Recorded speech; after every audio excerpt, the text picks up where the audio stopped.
Hi, it's Maggie, your class librarian. This week we're going to talk about Galileo. Galileo was a 17th century astronomer, physicist, and mathematician. Galileo is also the name of Georgia's online library portal to subscription databases. It stands for Georgia's Libraries Learning Online.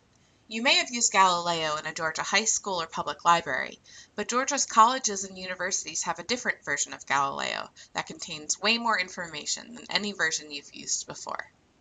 If you watched the previous video about how research gets published and becomes available to you through academic journals and subscription databases, you'll understand a little bit about how Galileo is structured.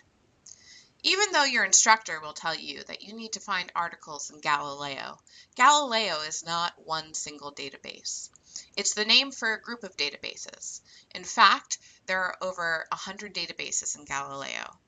These databases contain academic journal articles, popular sources such as newspapers and magazine articles, ebooks that you can download to your computer or mobile device, online reference books such as encyclopedias and dictionaries, and streaming movies and video clips. There's a way to search through many of the databases in Galileo all at once. This is called Galileo Discover. You can access Galileo Discover by going to galileo.usg.edu and entering the Galileo password. You'll also find Galileo Discover embedded in the library website. It's important to know that Galileo Discover does not search through everything in Galileo.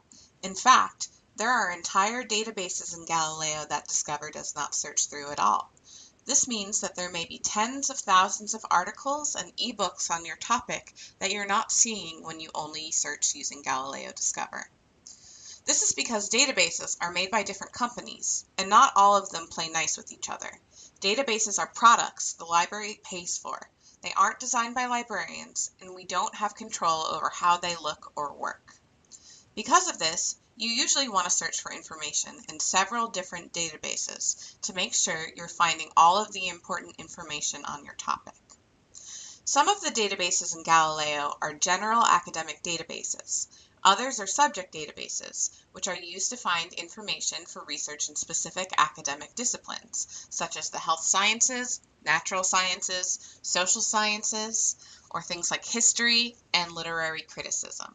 You can find subject databases in Galileo by clicking on Databases by Subject. There is one last super important thing I want you to know about databases. None of them work exactly like Google. The search techniques you use to find information on Google will not work for you when you're doing research in a database. Searching databases is a new skill you'll have to learn to become an effective researcher in college, and that's something we'll talk about next week.